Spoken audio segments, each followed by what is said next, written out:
Something. Been a lot of news going around about Arod and about Suzuki, so we're gonna get to those first before we really dive into the Mets. But let's just start with Arod. So Arod is calling it a career this Friday. It will be the last game that he ever plays in. So he will be after this Friday. He's going to return to the Yankees as a coach. They haven't specified what type of job he's gonna do or he doesn't even they haven't even clarified what level he's going to be doing this at. I imagine it could be in the minor leagues of the organization, but they might keep him up. It would be a little awkward. We'll see what they do. I don't know if he's going to go into that role immediately following Friday's game, or is he going to come back during spring training? We'll have to see what happens, but when A-Rod does this, he's going to be the most expensive coach ever to coach in baseball. I think across any of the major sports, he's going to be the most expensive coach. And even then, it's going to be a part-time job. I mean, we're looking at more of a guy who's going to be sitting there in the dugout just to give them a morale boost, who was kind of ironic for the one guy that's been known to be a clubhouse cancer and someone that is just overall just a major narcissistic douchebag tool, to be honest about it. Listen, as a Met fan, I've never been fond of A-Rod at all. He's just never been my guy. Well, that's funny because he is actually a giant Mets fan. That's been his thing ever since he was young. He played his career with the Yankees, so I have no love for him, and he's a cheater.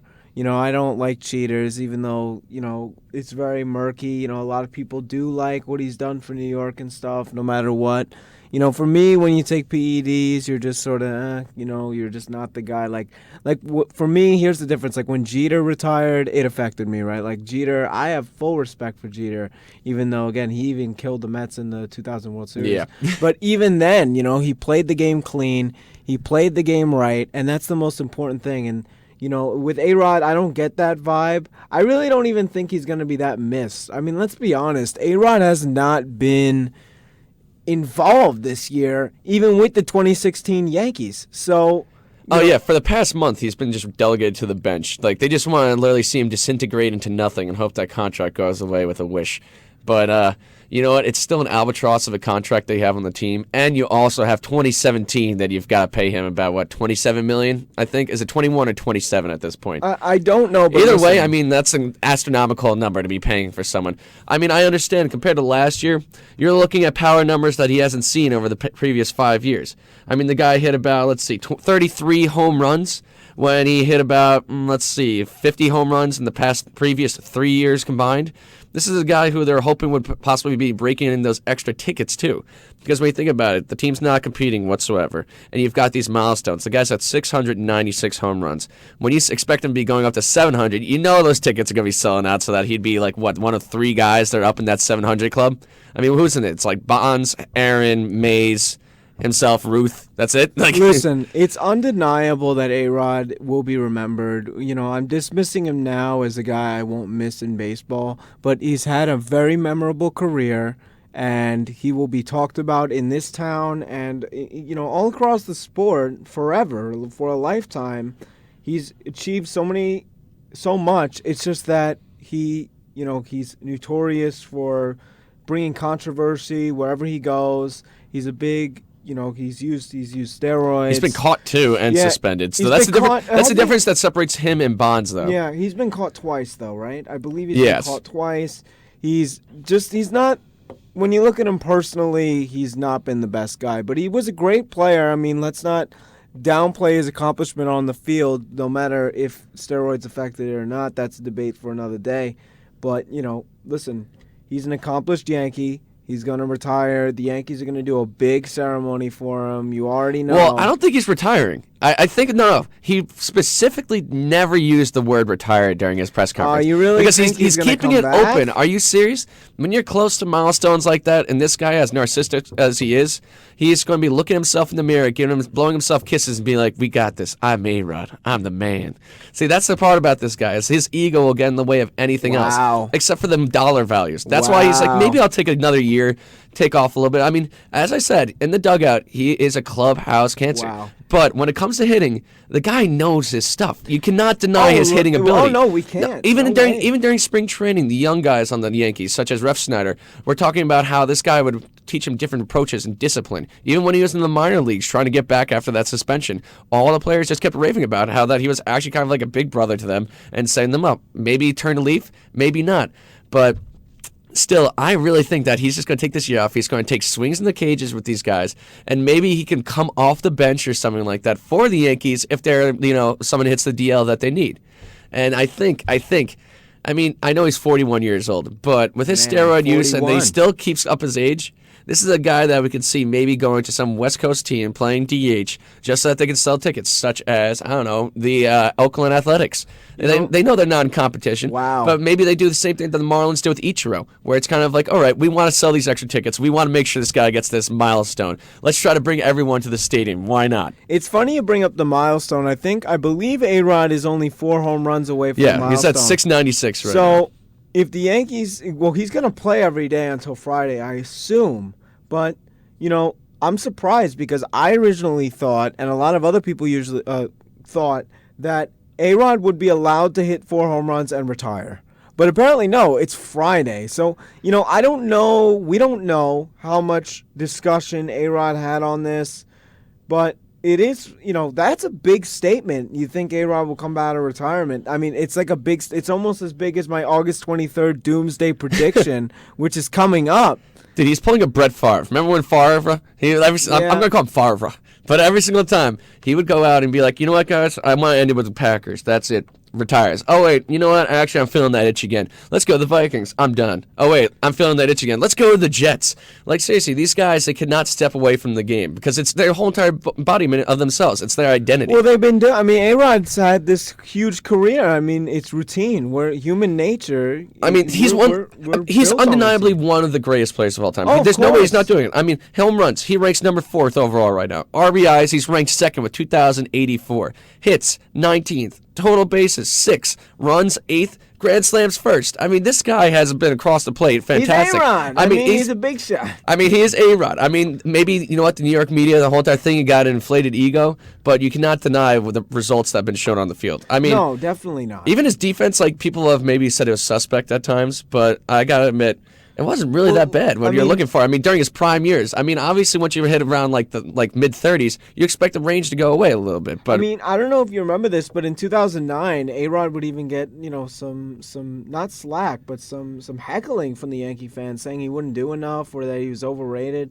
I mean, I feel like that happens with a lot of players when they're in their prime. You just don't know how good something is when they're not. I mean, A-Rod, again, like we're saying, he's never going to be forgotten in baseball. Especially for all the controversy. I mean, how can you forget him? It was just as recently as last year that he had all this controversy with coming back. But I will give A-Rod some serious credit. He handled coming back really well, and he just became a likable type guy. As much as some people could, stand him, he didn't exit MLB with good terms on his suspension. It was a whole fiasco, but he came back and he was really mature about it.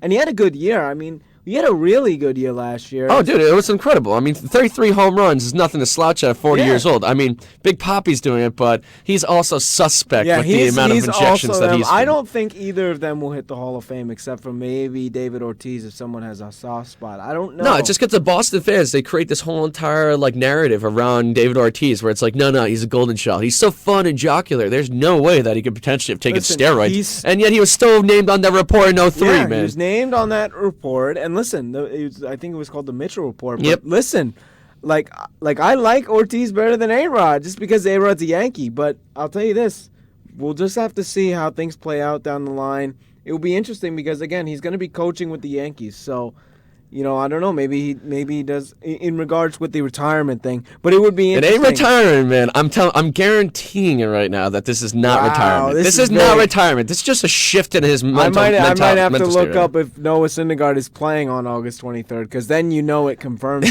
it. But again, and that's great. And speaking about former Yankees or Yankee players, Ichiro Suzuki hit his 3,000th hit and he's on the Miami Marlins now. He hit it on a triple, so kudos to him. Always liked him as a player. I am in the belief, there was always this debate, but I'm in the belief that if he played his whole career in the MLB, he would beat Pete Rose's record. Without a doubt. Think about this. Okay, I've got this one fun stat. Go ahead. Is that Arod has 3,114 hits. Ichiro has 3,000 hits. Ichiro came to the league 7 years after A-Rod did, and he still is about to catch up to him. It shows that this guy was a perennial all-star. I mean, from the age of 27 to come in to win Rookie of the Year, then MVP honors, Ichiro had everything. And they even talk about the fact that if this guy wasn't so busy trying to hit singles and try to churn them out like Pete Rose, that this guy could have hit at least 60 home runs in a season. Listen, man, I'm telling you, because there was some controversy with Ichiro and Pete Rose, or it was sort of like controversy like Pete Rose was. People were saying, listen, if Ichiro started his career in the MLB, it was like a debate. Would he beat Pete Rose's record? I think totally. And by the way, Ichiro is such a likable guy. And I mean, he's completely the opposite of A-Rod, in my opinion. He's a likable guy. So humble, too. He's humble, and he's skilled. I mean, A-Rod is skilled, but so is Ichiro. And Ichiro, it's just crazy to see him and to have watched him all these years. And he's first ballot Hall of Famer, no doubt about it. He'll probably end up getting like 97% of the votes because some people are idiots. But he is definitely a first ballot Hall of Famer, and what a heck of a career he's had. I think he's done after this year. I just think, I don't know. No, I think maybe he hit it, but I mean, the guy is hitting about, 340 right now on average, which is, if he has a couple more plate appearances, would lead the league in batting average now. Listen, man, he's a legend, and, kudos to him. He, basically, if you don't know the story, I'm not going to get into it, but he basically saved Mariners baseball. He was one of those guys back then who really was a shining spot for them, and it's great to see him achieve that milestone, and it couldn't have happened to a nicer guy, and I'm happy about that. And it was with a triple. I mean, that's such a cool thing to happen. I mean, when you hit a triple, especially at 41, he's still running it out, Oh, yeah, he can leg it out. Which is funny that we're giving such kudos to a player on the Marlins themselves as Mets fans. Listen, though, I just have respect for him. I really do respect him. Even though he's a former Yankee, he's not A-Rod. There's players on the Yankees that I liked. And when he played in New York for a little while, I didn't mind seeing him. I look forward to seeing him because he was Ichiro. He was so famous for getting all these hits, and he's still hitting. I mean, he's still hitting. Oh, yeah, he's still hitting very, very well. Yeah, I mean, his career average of 314. He's faster than anybody on the Mets. So, oh, God, if he was on the Mets right now, he'd be our leadoff hitter. He'd be like, oh, my God, this is the best fifth outfielder we could have ever dreamed of. It's funny. We're talking about speed and stuff, and the Mets, we're going to get into it soon, but I think Reyes is coming back soon, and I think Cabrera is on his way back, and hopefully they come back because they would be such a really big boost to this offense. And this we were talking about the trades last week, and Bruce, I think he's starting to heat up, isn't he? I think he was cold for a bit. Right? I think he's hit 2 home runs. Yeah, he's hit 2 home runs, but isn't that all that the Mets do? I mean, in 6 games so far, he's hitting 168. Does he have? I don't. Okay, so we're doing full shift on to the Mets now. Yeah, right. Well, we're sort of. I mean, we are. We're going full shift. We're going to talk about Bruce. All right, you want to talk about Bruce? Week in review. He's our big piece, right? Yeah, obviously he's the big piece. But the thing is, the reason we got him is because he had that shiny 365 average with players in scoring position, which means that they're second base or third base ready to be scored and pushed forward. The problem is that the Mets were at 208 at the time that they traded for him. What you have to realize in baseball is that everything has to regress to the mean. No matter how great someone is performing and how astronomically unbelievable that it seems like they're doing, there's always going to come a point where they have to go back to normalization because there's nothing in life. Like, here, I'm going to give you a little philosophy lesson here, kids. There's a yin and a yang. Once you get too much yin, you need the yang in there to make sure that we equalize and neutralize into a harmonious balance. Yep. And when you have Jay Bruce going for 365 in runner scoring position, that's when I knew the wheels are going to fall off once it comes to the Mets. I mean, he's still going to blast home runs. Don't get me wrong there. But the situational hitting, maybe you can still keep it afloat, but there's no way you can keep it up to that level. Yeah, listen, we're going to see. It's only a weekend, but, Jay Bruce is our main piece. I don't think he's had that many opportunities. There was one thing. We learned something about Jay Bruce. Are you ready? He's not quick. There was a... Oh, yeah. He was running the plate, and he was just very slow. Terry Collins was like, well, he has 4 steals, so he could have been really fast. He has 4 steals. 4 steals is good for us, but not for anybody else. He had 4 steals. He leads the roster with steals. I mean, isn't that unbelievable? Wait, really? Wait, are you serious? I think so. He has like 4. I mean, how much does Reyes have? He can't have more than like 3 or 4. No, he does not have more than 3, and actually. David Wright had 3, so... Yeah, he leads the roster with steals. Jay Bruce, he's lightning quick, Terry. Oh, yeah, look at Jay Bruce. He's a slow-footed elephant. You know, he should have took out Jay Bruce, and he should have put in Nimmo when he was running the third. But, you know, again, he got thrown out of the plate. This was a few nights ago or last night. You know, it's a whole mess. But, you know, again... I mean, well, no, J.D. Martinez has a great arm, even though it might have been fractured but it's still great. But, you know, listen...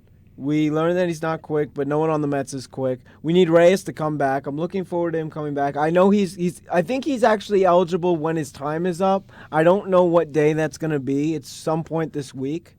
So we're going to have him back. It's either him or Cabrera, but I think it's Reyes because Cabrera had such more of a severe. Now Jose is coming back. I'm pretty sure tomorrow. Is the day he's coming back. That would yes. be good. As Struble, with his tendon in the knee. When you have to talk about patella tendon, that affects your side-to-side movement so much that there's no way. I know you don't have Instagram or anything, but he's running on the bike. No social media. He's running on the bike. Really? Today, yeah, he's running on the bike. He's already getting back at it. I mean, dude, he's getting back at it. Apparently, you know, the Mets were really downplaying his injury, so you know. We'll see where he is. He would be great. He's just such a good defensive guy. Speaking about him, Matt Reynolds, what a great cameo. He hit like 2 home runs in one game or something. Yep. Or he was just like, I don't know, where did he come from? Brings up the offense. He makes this leaping grab that shoots the sky like Superman, which I didn't think I could see hops like that. I mean, I thought White Man Can't Jump, man. Come on. He's not. He's not front page of the paper, but he's filling in for Cabrera rather nicely. I just love how solid Cabrera is. He really has been really solid defensively. And if he could get, offensively going again, it would be really great. But we're going to come back after the break, and we're going to talk about more. You know what? We're going to get into Terry Collins and how upset I am with him. So coming back after the break. Stay tuned.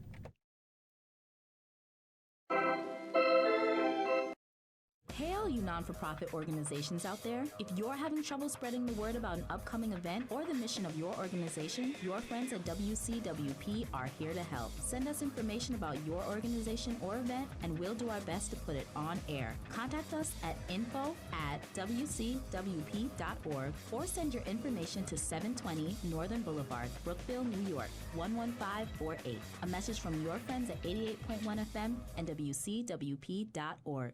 Suddenly Solo on WCWP takes a look at life for single men over 50. Join Hal Spielman and Mark Silbert Wednesday mornings at 10 a.m. for discussion on dating, housekeeping, finances, and much more. Suddenly Solo, Wednesday mornings at 10 a.m. only on 88.1 FM and WCWP.org. Hey, all you non-for-profit organizations out there, if you're having trouble spreading the word about an upcoming event or the mission of your organization, your friends at WCWP are here to help. Send us information about your organization or event, and we'll do our best to put it on air. Contact us at info@wcwp.org or send your information to 720 Northern Boulevard, Brookville, New York, 11548. A message from your friends at 88.1 FM and WCWP.org. You're listening to Ace at the Plate on WCWPSports.org. Terry Collins, guys. Terry Collins. I just want to get this in real quick, this little rant about Terry. You know, there's some bonehead decisions that he's been doing lately. He's seen this all year. He's getting really, really increased criticism. And one of the things I want to talk about is his bullpen management, which I think has been really poor. And listen, there was a night, I think it was, he took out DeGrom. And then, who did he bring out? Do you remember exactly who he brought out that game? What? I think it was... Oh, your boy Jerry Blevins? Blevins. Yeah, it was Blevins. I knew his name. It just was out. But anyway, he calls him Blevins. And, listen, Blevins just gets us in trouble. And we were just lucky that the Tigers blew themselves out of an inning. Because I would have left DeGrom against Collins in there. I don't remember the exact player names. That's like the worst part about it. No, Tyler Collins, I'm pretty sure it was, yes. Right? It was like DeGrom versus Collins, and then Terry Collins pulled DeGrom, and just listen, his bullpen management is really bad. Why would you go with Jerry Blevins when you have Hansel Robles in the pen and you have Reed in the pen? But no, he goes to Blevins. Very good point. Here's one thing about about Collins, though. And one thing that I've complained about him basically this whole time I've been on the air is that the problem with Collins is once you're his guy, you're his guy. And no matter how not well you're going, he's going to put you out there. Terry Collins just has to bridge Blevins in there. Why are you forcing Blevins in there if he's not going hot? I mean, he's forcing these guys in there. It's ridiculous, man. And he's been handling things not only the bullpen but off the field too. He's talking about. Did you hear about the conversation with Cespedes and the golf thing? Wait, what specifically? Tell me. Okay, so basically they were talking about because Cespedes likes to play golf. Like it's pretty well known he plays golf. He says it helps with his rotation and his hips and helps him with his swing. Focuses as we him. know, Cespedes is hurt, and his golf game, right? He's still playing while he's hurt. So a lot of people, and I think so too, I think it's a little inappropriate. I don't know what your thoughts on it were, but basically what Terry Collins said the other day, this was a few days ago, but Terry Collins said that it has nothing to, like, it's not going to affect him at all. It can't aggravate the injury. He was talking about stuff like aggravating the injury of his quad that's hurting. Mm-hmm. When you listen, I know that golf didn't cause the Cespedes injury. However, it doesn't help at all. I'm pretty crappy at golf, but listen to this. Like, when you're walking the course, even if you're in a golf cart, you still have to walk up there. You still put a lot of pressure upon the quad when you do your swing and your follow-through. I mean, there's a lot of hip rotational power that you need to put into it. But I'm even looking at more in a sounding perspective. Is that in a legal way, why didn't the Mets put anything in their contract that says if you are hurt in an unrelated event towards baseball activities, then we can push some of your money away from your contract? That's not fully guaranteed. I mean, I know that would cause internal trouble, and that might cause a dispute between the team and Yoenis himself. But dude, I mean, like, how can you allow that? Okay, I mean, the guy's being paid $27.5 million. When you're making that much money, I don't care what you're doing. We're throwing you into a goddamn bubble, and you're being stuck there until we put you back out there to hit the ball. It's unbelievable. And this isn't, again, like Terry Collins literally said that it's not going to affect his DL or anything. I mean, God forbid he re-aggravates it. Listen, I've played golf before. I'm no Tiger Woods, but when you swing, right, you're using your whole body, including your legs. You're using a lot on your legs, where your quads are.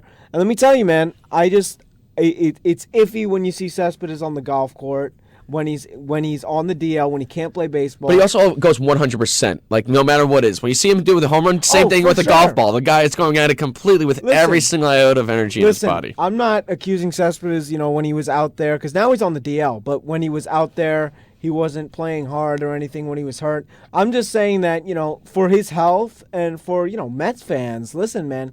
For our sanity, man. Yeah, for our sanity. Don't torment us on this possible... you could hurt yourself playing golf. It happens, man. You can hurt yourself getting out of bed. You can hurt yourself slipping in the shower. If you're Jerry Blevins, you can hurt yourself walking down the street. Last year, he tripped on a curve and re-aggravated his freaking wrist. He sprained his elbow, and then he broke his arm. Yeah, what is this guy? No, he broke it on a comeback. Freaking klutz, bro. I mean, you could hurt yourself, and Cespedes is out here playing another sport. Listen, Ace, what team have you been watching? This is the Mets. Of course you're going to get injuries like this. This is how it happens every year. The slate of injuries is embarrassing, but that's the Mets mantra. Someone get me, an operation table for these guys. Everyone's getting hurt. I mean, imagine. Listen, Cespedes is on the DL, right? It's already as bad as it is. So let's not, make him re-aggravated so he has more time on the DL. I don't know. It's pretty bad when you have Ty Kelly up. Ty Kelly. Yeah, Ty Kelly. Korean, at least it's not Eric Campbell. Okay, at least it's not Eric Campbell. If it was Soup, you would see Ace charging up on the mound himself. I hate Eric Campbell. He's like a running joke. He's Eric Campbell. He does Soup. The Soup, but whatever. Listen, we got Ty Kelly. Listen, we just gotta hope Cespedes gets well. We need him back ASAP, and hopefully Jay Bruce could sort of pick it up. I mean, it's not only Jay Bruce. I mean, the thing is about this team is that they're all like Jay Bruce and Duda. They got these hot streaks, then they got these awfully cold, frigid Antarctic cold streaks, man. I'm talking about as we were talking about last time, Neil Walker. My God, he was bringing the wrath of the Ace down upon him. I mean, this guy was doing nothing. But as we see, obviously, since he listens to our show, he came back. I'm not criticizing him at all. So now you're down for the qualifying offer? I'm down for the qualifying offer. See, a lot could happen in a few weeks if you actually hit. I like the people who hit. I don't like the people who don't. And seeing Walker. He basically won us the game last night. He won us the game last night. Yeah. Neil Walker. So, you know what? Kudos to him. And, listen, it's not like he's a terrible guy. He just wasn't hitting. So I got angry. I mean, you got to hit. So I'm glad that he's on point. But, yeah, definitely qualifying offer, especially that Dilson's gone. Now you might really, because, actually the Mets are in talks to extend him, So they're actually making a play according to, I don't know who this is according to, but it's widely available on MLBTradeRumors.com. Go there. Seriously, the Mets they're not in talks right now, but it's reported that they're going to make a splash in the market to get him. So I would like to see brought up like Cecchini, just to check out to see how he does. Like when the rosters expand, when it comes to July 31st, when it comes to August 31st, we're going to see come September what these young guns can do. And I think around then, even if the Mets are not exactly in contention, they're still going to trot these guys out there every other day just to see what the future makeup can be. And it really is important for them to actually find a foundation what they're going to believe in for next year. We're going to see so much with, I know this is the offseason, but we'll see with Cecchini and all that. But one thing you brought up was with the rotation, and I want to see if you want to get into that. Verrett's spot, by the way, is up for grabs accordingly, and he might not start. I think he's supposed to start tomorrow, but I'm not 100%. But his next start is in question. I know that 100% sure. And there's two guys who I would give a shot, and this one's gonna go full circle. Just while we get up here, you either get up here or ready, John Neese. Give him a shot. No. I mean, would you rather have Verrett? I mean, Verrett has been really bad. He's first of all, let me explain. He's 1-5. Okay, and the Mets. The 5 starts he's made since Matt Harvey, the Mets have won one of them. So I don't know. Now, listen, it's not all of his fault, but it certainly has given up some runs. And, listen, the Mets don't score, but when he gives up some runs, when the Mets do score, that's the thing. When he gives up runs, the Mets score, and then he gives up too many, and then the Mets are done. So, I don't know. I want Verrett out of the rotation spot. What do you think about Verrett in the rotation spot? You think it's, it's overdue? Last year, it was not too bad. I mean, he seemed like a very serviceable player. He was he was the definition of an innings eater. He would come out, just be like, all right, let's hope that he does not give up more than 3 to 4 runs, and so that we can at least keep inside this game, that we have a shot here. And see, that's the problem when you have an anemic type of offense like the Mets, where you cannot rely upon a guy who is that flaky. That's why, I would say throw him into the bullpen or even send him down to AAA and, bring up Yanoa. I'm too nervous to put John Neese back into the rotation because it's John Neese, and we need that lefty out of the bullpen, which he's been effective. Yeah, but Yanoa, tell me first, and I'm going to give you a little bit of a report on Yanoa. Well, here's the thing. I'm very a fan of Yanoa, and I know what you're going to say about Yanoa. The thing is why I suggested Neese for maybe one go-around is that recently had a really bad outing, or at least a pretty bad outing. And maybe I'm not right. Maybe my facts are mixed up. But, listen, maybe you give John Neese one turnaround in the rotation, and then you go down. Or who knows? I mean, listen, John Neese or Yanoa is fine with me. I'd prefer Yanoa, right? Because think about it. The Mets are about pitching. The Mets are low on pitching right now, and if your franchise is built on pitching, then use it to the full extent, right? I mean, and it's the cheap option, like we've been saying since before the trade deadline. It's dirt cheap, so you could promote him now. You give him a shot. He's got good stuff. I mean, it's not as good as any of the other guys that are up here. Let's not make a mistake. I mean, I'm not giving him even Wheeler status. Oh yeah, no, he's not there, but he's good. I mean, he's better than Verrett. And he's better than Neese, so give the guy a shot. And listen, I don't know what report you have. I don't know if that bad outing thing was true. I think he had a bad outing either last night, maybe it was another night. Again, I'm all over the place, guys. It's crazy. But, listen, I like a lot. I really do. I'm very high on him. He's not as good as the guys we have up here. I mean, let's not fool the fan base or anything. He's definitely not as good as anybody we have up here. I mean, that's for sure. But he's not bad, and he's not worse than Verrett.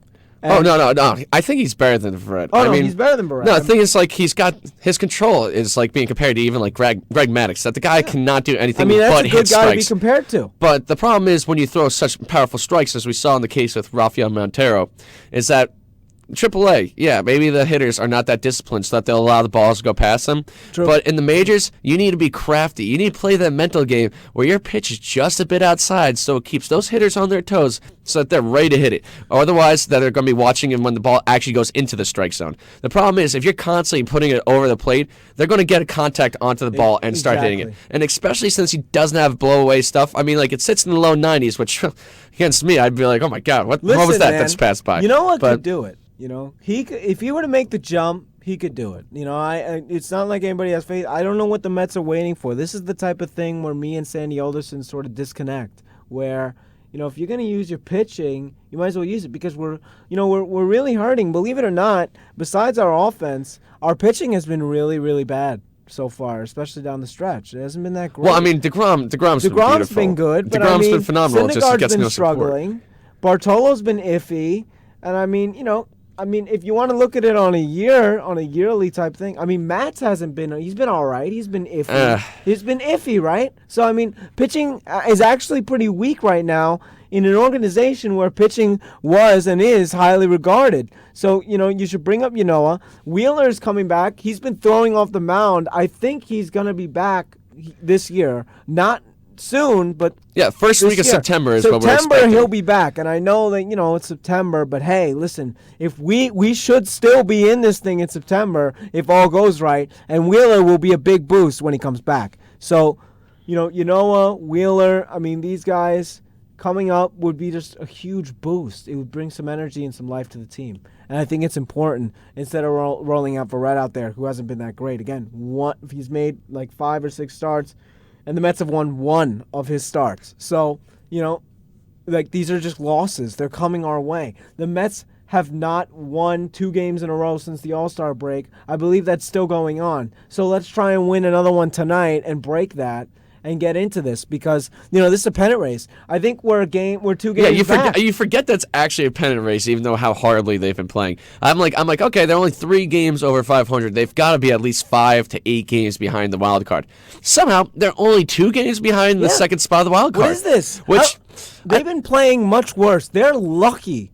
They're lucky that they're still in this, but they're only 2 games out. They might even be a half game out. I don't know if the Cardinals won or lost last night, but I know that last time I looked, they were 2 games out. I think they're still 2 games out. But either way, half a game out, 1 and a game back, or whatever, they're in this thing. We still got a pennant race on our hands.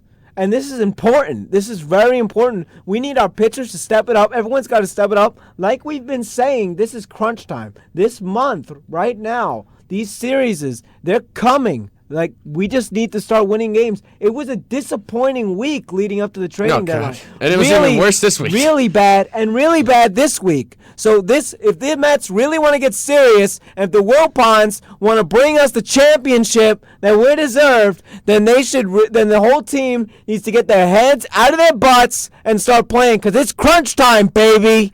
You know? I mean, honestly. Oh, my God. The fire and passion, man. It's crunch time.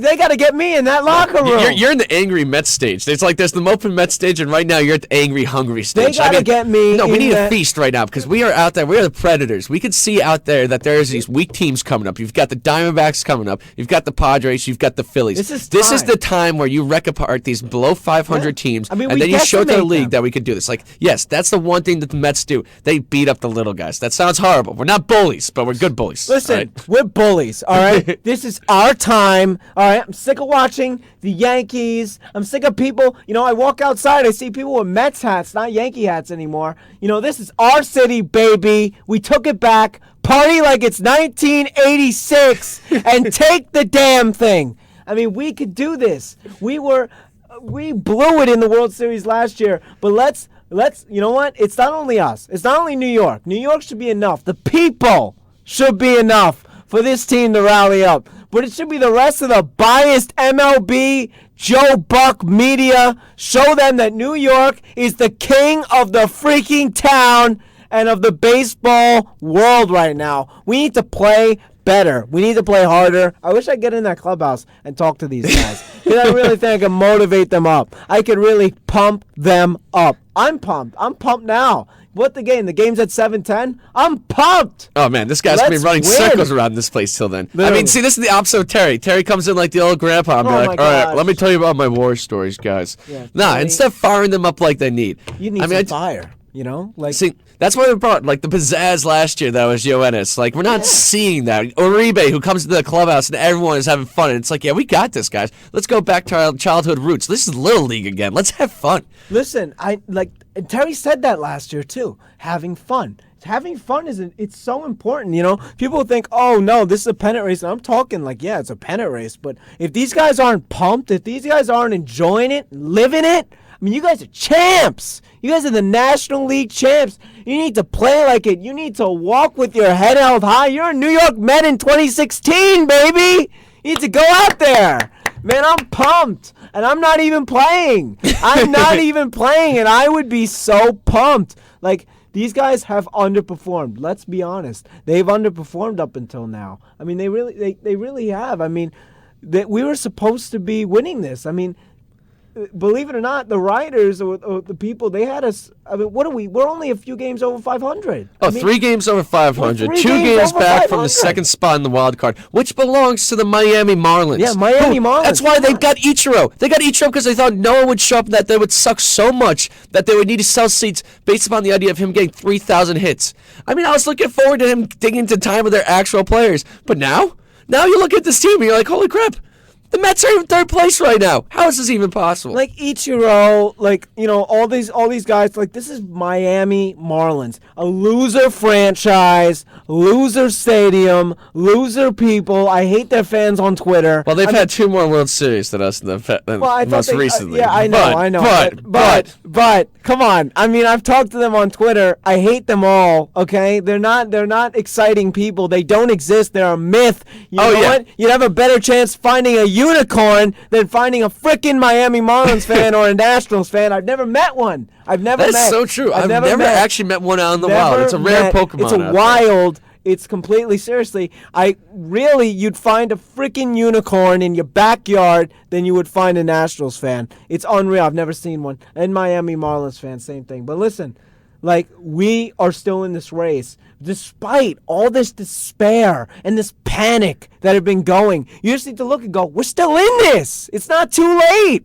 You know, we could win this. We have the bats. Like, when you read down that lineup, it's not that bad. I mean, now it is because there's no Cespedes or there's no Reyes or there's no whatever. But, I mean, when you look at that lineup, I mean, Conforto, if he were to heat up, if these guys were to heat up right now and get sharps, this team would be unbeatable, especially when Conforto was so hot, like April hot. I think he hit a home run last night. Yeah. So, I mean, listen, he could be heating up. This team has the swagger. We're the young guns. The Yankees want to be us, man. I hate the Yankees, by the way. You know. But seriously, guys, like, now is the time. Like, come on. They got Arod walking to the retirement home with his cane, and we're here getting the rings. Put a ring on it.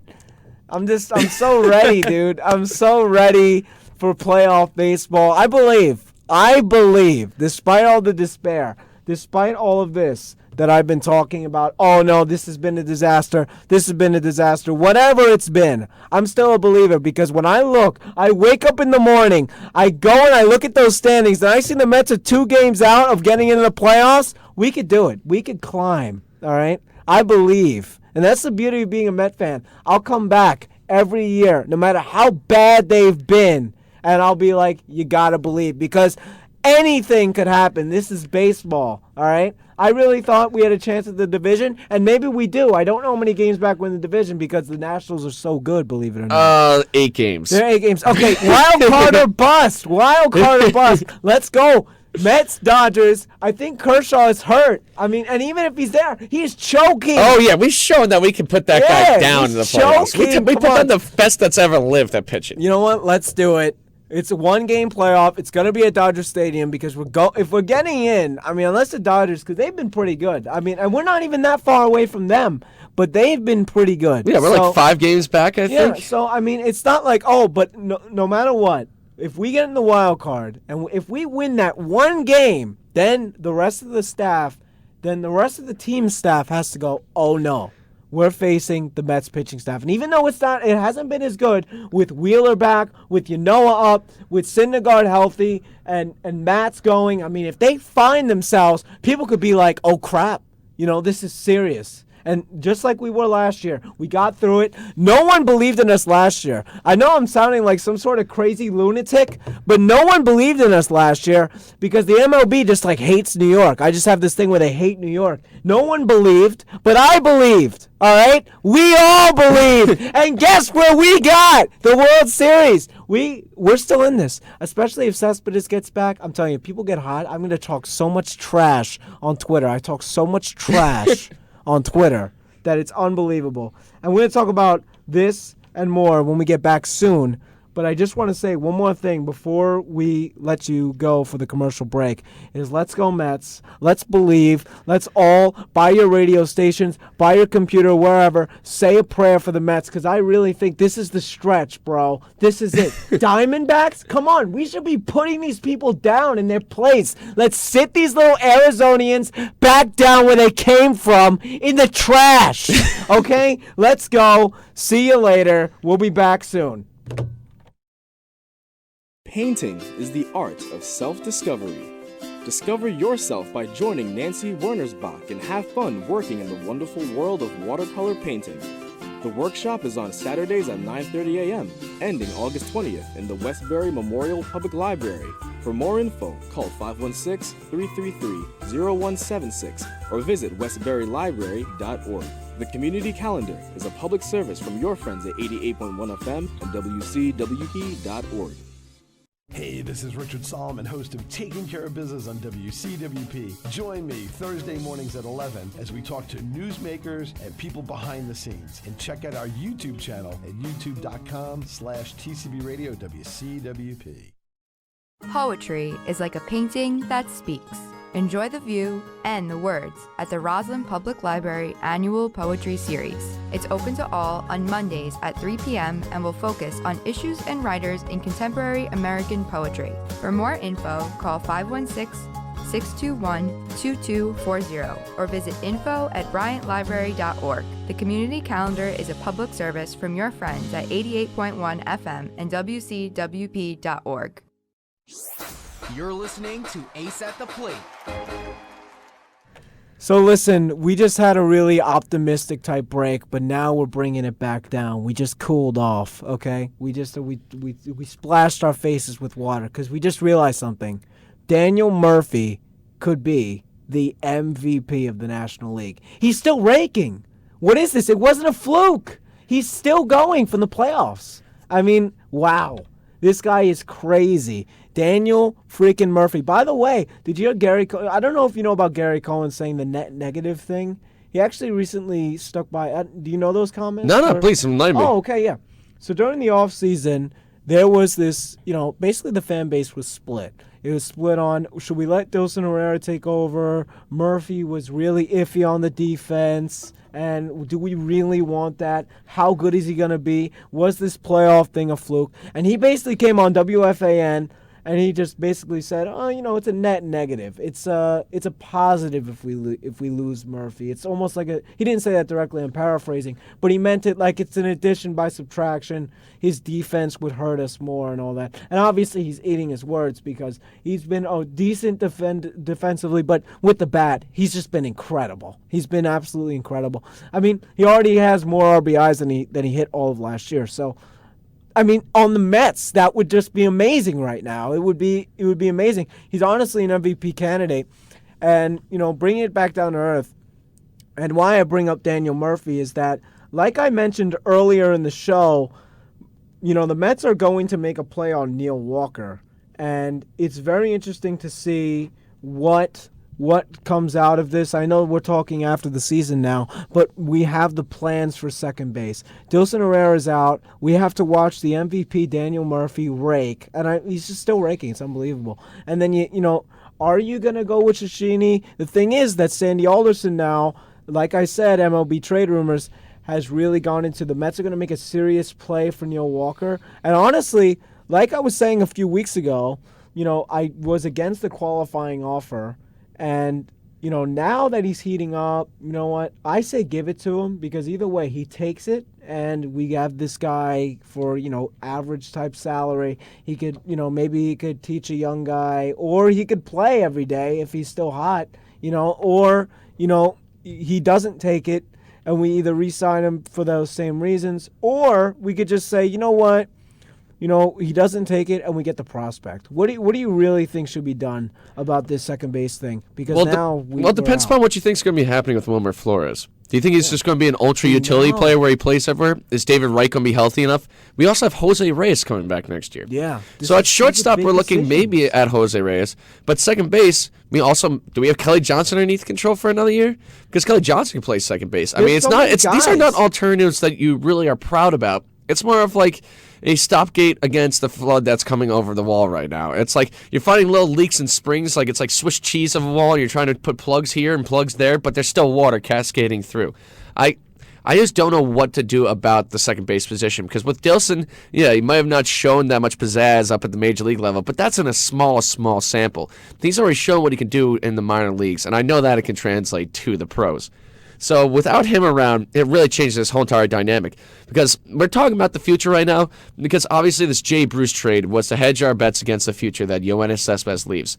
It also creates a power bet for us for next year. John Neese, I'm pretty sure, is under control for another year. Yeah. So that gives us, it constantly seems like we're thinking about what's happening in 2017. Wheeler will be back. So you need to think about where the other holes lie within the roster. I mean, I think Addison Reed needs to be re-signed back up so that we can have 7-man because he's been one of the most dynamic relievers in all of baseball this season. He's been really great, and he definitely upped his stock. I'll tell you this, he definitely upped his stock from this year. And, you bring up a point. What do you think Wilmer Flores, now that Dilson's gone, he could play a really good role if he's still young, man. He's like, 24 years old? He could play second. You have Reyes at second. Who knows with David Wright? David Wright is the biggest question mark. You cannot depend upon Wright. It's horrible to think that you can't think about Captain America, but right now, there's no other options left for the team. Here's the problem. Every season, and listen, I don't blame them for doing this, but I'm just saying the reality is that every season the Mets go into it saying, okay, David Wright at third, and that's it. They have no backup. That's every single time. Year. The backup this year was Flores, but even then there's just you could have had Murphy for that. It would have been a better role. Yeah, Murphy's a natural third baseman. Murphy is not only is he a natural third baseman, but he didn't expect he was going to have the year he would have. Oh, yeah, hitting 350. He's third in RBIs. Okay. Come on, man. I bet you he would have came back. In a heartbeat. Because think about that. When you have the whole entire fan base treating you like some Herculean hero out there when it comes to the World Series, how can you not be feeling that love? And that's what that's basically how the Mets got Yoenis back plus $27.5 million. Yeah, for sure. But listen. I wish they got that guy Lewinsky Gurriel, the one that the Astros picked up from Cuba. And he's been raking. Of course. I think we're looking at a perennial all-star. It's great. Of course, Cassandi's I don't want to dish out an extra $1 million. You could go back to listen to old shows. Maybe you weren't here when I did this show, but listen, seriously, he was one of the guys who I really wanted the Mets to sign. I wanted the Mets to get on, and they didn't. But they're gonna pay for it. But listen, whatever. We have Wright. We'll see. Is he ever going to play again? We'll find out okay, the better question is he's going to come back and play again, but for how long? That's the better question. I mean, I wish he'll be a man and just restructure his contract. If he really was about the Mets, maybe he would parlay some of his money to the future so that they can spend in the meeting. It's just really freaking, it's unfortunate. David Wright's my favorite player. He's been my favorite player. When I started watching the Mets, right? He was the guy. He's the only guy left. Well, now Reyes is back on the team, but he was the only guy that was still on the team from when I started watching. Now with Reyes back, but he's not even here. He's on the DL. But them two are special players in my heart. Watching them, they were the highlights of bad baseball. I mean, think about it. Their primes were really when the Mets were really nothing. I mean, really nothing. I mean, Reyes had that great year. I mean, there was the 06 to 08 stretch, but that was just bleeding our hearts away because but even then, Reyes had a great year in following 08, and I mean, nothing happened from it. So, they were like the only reason why, for some reason, some fans watched, including me. I mean, like, especially during those gruesome years after '08. Like, there's no reason to watch after. So, I mean, these guys are special, and it's almost like you don't want to put any blame. But, again, Wright, it's almost like you want David Wright to pull a Kadire, which was, Kadire would be here this year. And honestly, you could argue he that. could have done an A-Rod role, basically. Yeah. That's all he was. He was the clubhouse attendant who would boost up morale. That would be cool, though. Yeah, listen, that would be mad props to David if he does an A-Rod and he just pulls an A-Rod. Be the most expensive coach ever or whatever, be just like, I don't know, man. We'll see. The thing is, the Mets aren't paying him that much because on the DL. Oh, yeah, because they've got the insurance. They got the insurance policy. What a genius plan on that. Like, hey, for once, the Mets front office makes a good plan that they're betting against a player getting hurt. So, like, come on. Wow, though. Like, because now, like, they should do that with all their players. They'd save a bunch of money. Oh, my God. If they did that with every single one, they'd be like, oh, wow, the Wilpons, they got an extra $100 million to spend this year. The Mets are not paying David. I don't know how much they're paying him, but they're not paying him that much because he's... I think it was, like, originally supposed to be, like, $18 million, and now it's down to, like, I think $4 million that they have to pay him because they had so much insurance against him. I mean, listen, he like, barely plays anymore. He plays... I mean, listen, when he played, by the way, this year, I mean... He wasn't like the craziest dude ever, but he was actually running. Like, he was not showing the fear if his back was going to stop him from playing. Also, he had a high on base percentage. Which was important. That's why I liked him. Which this team is sorely missing. So, man. And also Terry's. Oh God, his construction lamps. Oh yeah. Oh, the lineups are on or what? No, Terry's. Oh, Terry's bad at with the lineups. Yeah, Terry. That's like he's on a whole another world with these lineups. And of course they treated him to a reward last year because it's like, oh, you got us to the World Series. Here's another 2 years when he was already on the bubble. And you know what? Let me tell you something. Terry, like we mentioned earlier in the show, he has not had a good PR year. He had this other incident. I don't know if you heard about it when he called this guy like a puppy dog or whatever. Oh yeah. No, Jay Horowitz is the PR guy. He lashed out on him because the reporters were asking about Noah Syndergaard's elbow, and like Noah Syndergaard is one of the biggest parts of the team. So why wouldn't people ask about it? It's big news. Why wouldn't you want to mention it? It's your job to mention it. So I don't want to get too deep into it because it's old news, but Terry Collins has he's just. It's almost like he's showing his age almost. I know he's old, but he's showing his stupidness. It's not like ageism, but it's more of that this coincides with this idea of let's treat the veterans. All right, let's see the guys who are here more long term. If he's proven something to me, then let's go. But yeah, and he's not really seems like he's adapting to the new age of sabermetrics at all. Yeah. And for instance, there was a time where it's like, okay, Yoenis is hurting. It's like, all right, let's put him up there so that we can pinch hit him. They're going to walk him. He's not going to do anything. There's still 2 outs, and you've got no one who's hitting anything right behind him. Like you got Ty Kelly coming up. It's like, what's the point? There's moves with Terry Collins where again you scratch your head, and a lot of people, it's not just us on this boat, and maybe some of you are listening out there who watch the Mets. They might think some of the moves Terry makes are bad. Overall, I think he's been a good manager only because he still kept the team up. One of the most important things to do is to keep the team up. So I mean, lately, the morale that's where right now is the defining moment for this team and Terry Collins. It's because if they've got the morale, if they've got the grit, they need Keith Hernandez to come charging down there right now. They need me to come. They need you to go down there and fire these guys up because enough's enough. This is feast or famine time. This is the time to show that you're the apex predator of this league.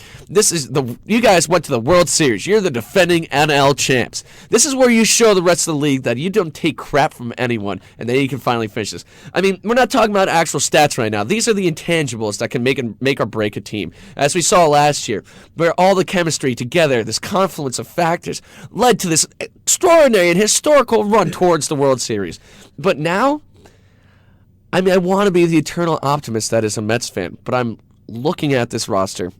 I'm looking at them charge out every day, and it just looks like they're treading water. It looks like they're just doing everything to make sure that they don't drown, but they don't want to swim. Like we said, right? We said this. I think we said this last week. The Mets season could come down to a few things. One is just running in scoring position. That's just one word. I mean, I know that the Mets have these problems. It's like a trigger. It's it's just like once you say that, you know what I'm talking about. The Mets are abysmal. It shouldn't even be mentioned on the show of how abysmal the running and scoring position numbers are.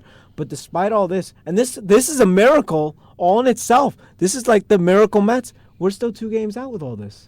Somehow, the teams ahead of us have not been performing. So, or I don't know, like they can't win either. The Cardinals, for instance, have scored over 100 more runs this season. We're at 411. They're at 5, we're right like behind 5.3. them. Isn't And that we are crazy? 1 game behind. Isn't that insane? Like when you put those, they've scored over 100 more runs, yet the Mets are only 1 game behind them. So, like, we're How is this still in possible? It's How is this possible? It's almost impossible. And like we always talk on this show. It always seems like the sky is falling, but it's not. It is, but it's not at the same time because we're only 2 games out. If the Mets could catch one of these teams and get hot, they could run away with this thing. And I know we're not talking about the division, we're talking about the wild card. But listen, I bet you if the Mets got in the wild card with the Dodgers, man, boom, we would be in. It would be easy. We are the kryptonite to Clayton Kershaw in the playoffs. Come on. There's no way that we do not take him down. We owned him, dude. We branded our names We own a penthouse. on his we butt. have a penthouse suite inside his brain. The real estate that we occupy for this guy. Oh my God.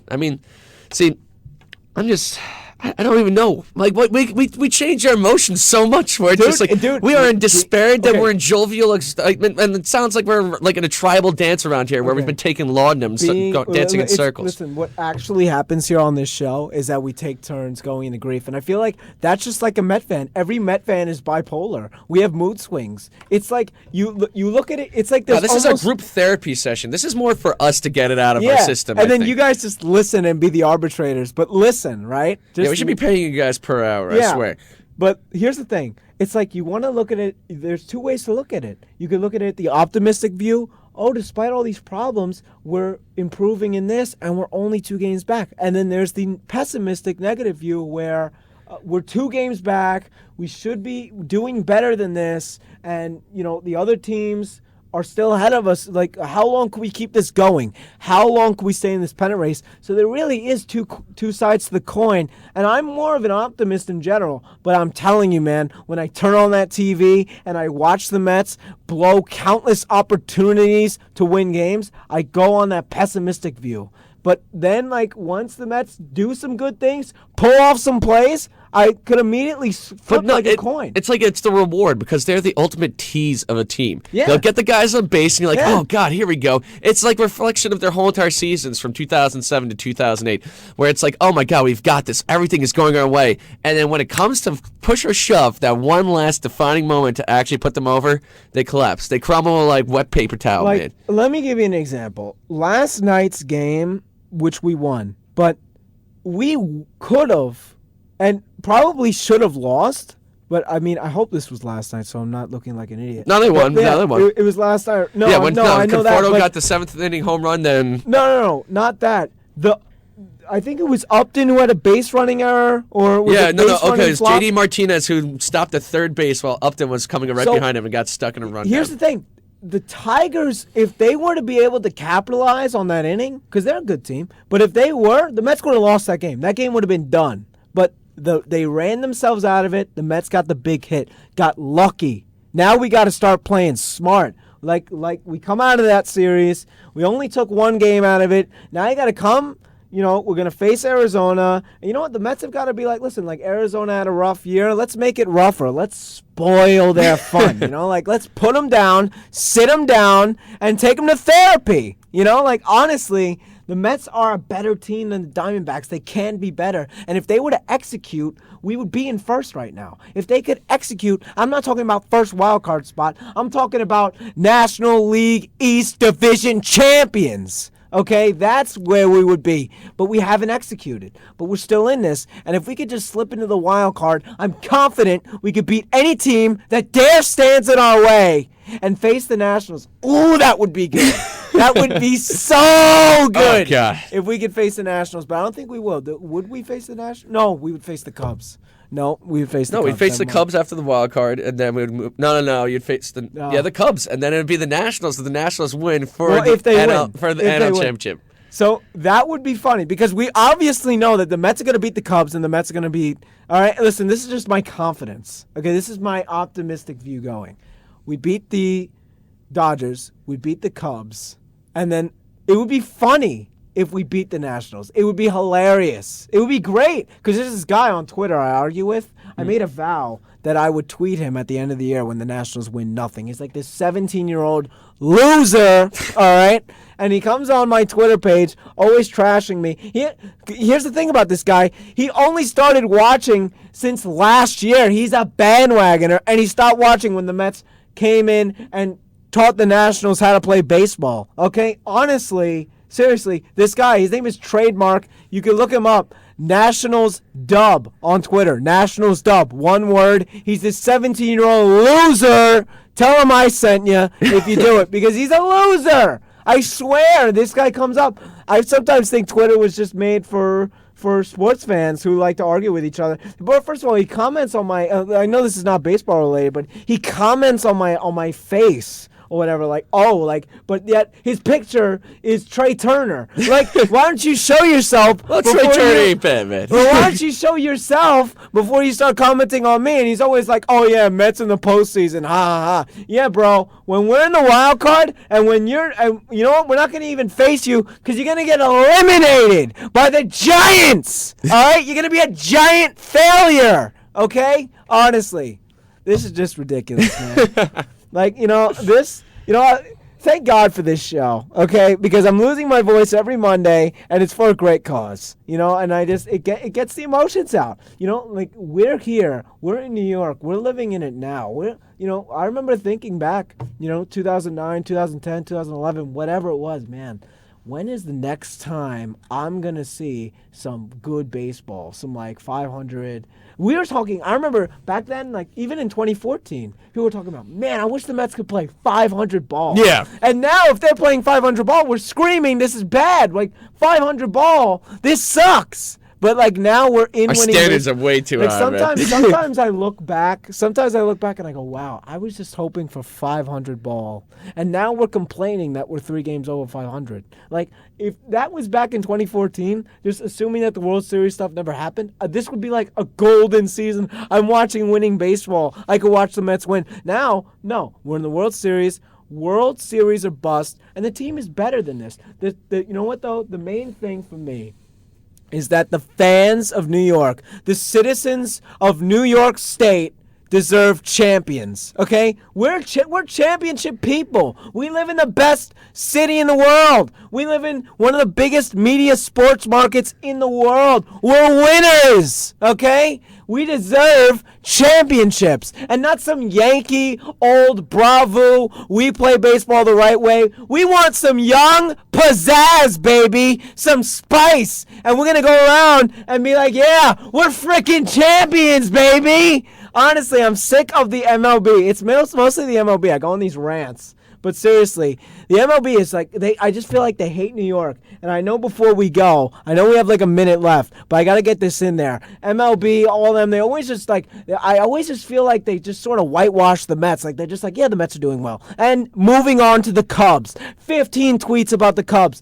15 minutes talking about the Cubs, and then they'll be like, oh yeah, Mets won. Yeah, moving on. No success about them. Maybe it's just me in my head, but we need to show not only the world that we're champions. We need to show the media, because imagine they're gonna have to talk about the Mets for a whole off season. It would kill them and be like, yeah, no, the Mets are doing well. You can't talk 30 seconds. They'll probably find a way. They'll find a way. But you know what? We're the champions. Imagine in the off season, this winter, we're number 1.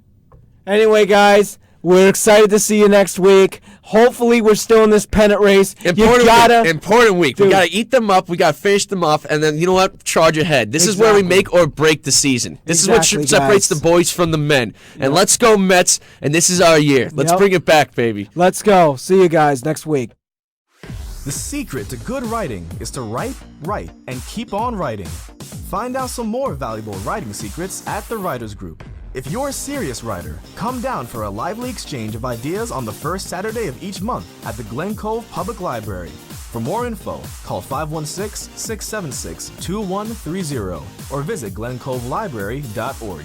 The Community Calendar is a public service from your friends at 88.1 FM and WCWP.org. Can you help me put this Beatles song in my JPEG? I tried, but listen.